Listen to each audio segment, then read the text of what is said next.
j'aime le vert. J'ai des verres verts, des couvertes vertes, des foulards qui sont verts, 1, 2, 3, de la vaisselle verte, qui est en fait la première vaisselle que j'ai achetée pour mon premier appartement quand je suis arrivée à Montréal. J'ai divers carnets de notes, tous verts. Et qui dit vert dit grenouille. J'aime beaucoup les grenouilles. Par exemple, celle-ci, qui est une marionnette et qui s'appelle Froggy. Allô?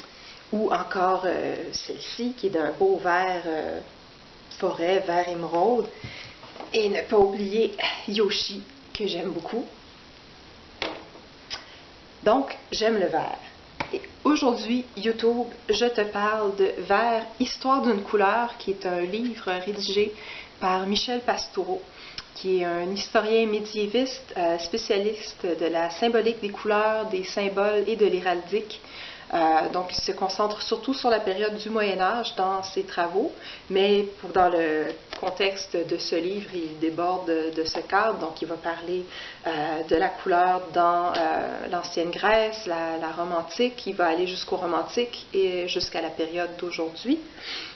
Et ce livre s'inscrit en fait dans une série de livres qu'il a rédigés sur l'histoire des couleurs. Donc, il a commencé en 2000 avec Bleu, Histoire d'une couleur. Ensuite, celui-ci, Noir, que je n'ai pas encore lu, qui est paru en 2008. Vert est paru en 2013. Et puis, Rouge est paru en 2016, si je ne me trompe pas. Il travaille aussi à l'histoire du jaune. Et paraît-il qu'il y aurait éventuellement aussi l'histoire du blanc. Avant de me lancer dans Vert, j'aimerais mentionner aussi le petit livre des couleurs qu'il a coécrit avec Dominique Simonet, qui donne en fait un aperçu des couleurs principales et de leurs différentes symboliques à travers les époques. Donc une petite lecture introductive que j'ai trouvée très intéressante.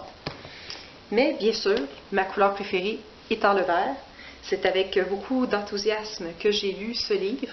Je l'ai acheté, il est paru en version poche en fait le printemps dernier, en 2017. Et c'est à ce moment-là que je l'ai acheté. Parce qu'en fait, c'est à ce moment-là que j'ai entendu parler de Michel Pastoureau. C'était un des invités d'honneur au Festival Métropolis Bleu, qui est un festival de littérature qui se déroule à Montréal généralement à la fin avril. Donc, c'était un des invités d'honneur du festival. Et c'est là que j'ai entendu parler de lui pour la première fois. Donc, je trouvais le sujet de l'histoire des couleurs absolument fascinant. Je trouvais ça super que quelqu'un s'y soit intéressé et ait rédigé des textes là-dessus. Et dans un des entretiens où je suis allée l'entendre, il racontait en fait que quand il s'est mis à s'intéresser à l'histoire, à la symbolique des couleurs, il s'était fait dire que c'était pas très sérieux, que c'était pas un champ d'importance. Et puis finalement, aujourd'hui, c'est beaucoup plus enseigné, entre autres, grâce à lui. Et une des choses qu'il mentionne aussi dans l'introduction de son livre, c'est que il parle du contexte de la couleur verte dans le contexte européen ou occidental, parce que bon, la couleur peut avoir différentes significations selon les cultures, et ne connaissant pas les autres cultures, il s'est concentré donc sur le médiéval et sur le contexte européen principalement. Donc, son livre couvre en fait pas seulement la période médiévale, donc ça commence avec la Grèce antique, la Rome antique, donc avant l'an 1000.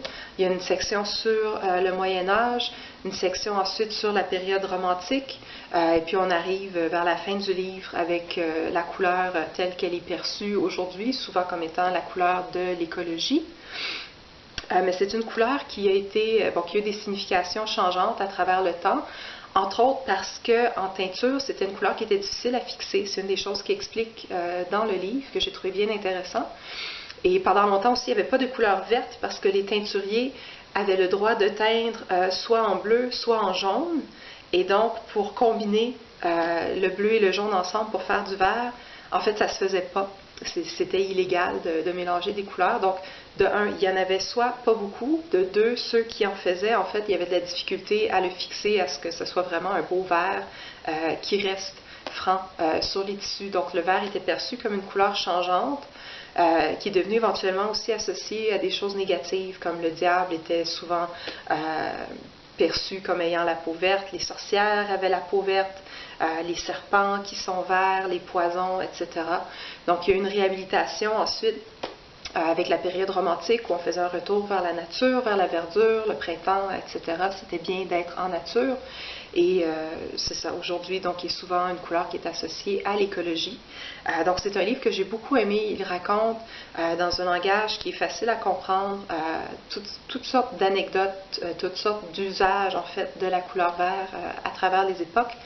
L'anecdote que je préfère peut-être le plus du livre, en fait, c'est que le vert et les émeraudes, on disait d'elles qu'elles avaient des propriétés apaisantes pour le regard. Entre autres, donc, Néron, quand il allait assister à des débats de gladiateurs, qui avait une énorme émeraude près de lui, qu'il regardait de temps en temps afin de se reposer les yeux. Et c'est une pratique qui a été reprise aussi par les scribes et les enlumineurs au Moyen Âge. Donc, ils s'entouraient d'objets verts autour de leur bureau de travail pour avoir de quoi se reposer les yeux entre la retranscription de 2 phrases ou entre 2 dessins. Et peut-être qu'il y a quelque chose de vrai là-dedans, peut-être que ça explique mon amour de cette couleur, en plus des objets que je vous ai montrés. J'ai un divan vert, des rideaux verts, mon couvre-lit est vert, j'ai des chaises vertes, tapis de yoga, tapis d'exercice qui sont verts. Donc peut-être que j'aime le vert parce que ça m'apaise beaucoup. Qui sait? Donc c'est ce que j'avais à dire brièvement sur ce petit livre que je vous conseille fortement. Sinon, si vous préférez une autre couleur, vous pouvez commencer par le livre de votre couleur préférée, que ce soit bleu, rouge ou noir. Et j'aurais bien hâte de lire ces livres sur le jaune et le blanc s'ils paraissent éventuellement. Mon nom est MP, je suis bibliothécaire à Montréal. Merci de m'avoir écouté aujourd'hui et je vous dis à la prochaine!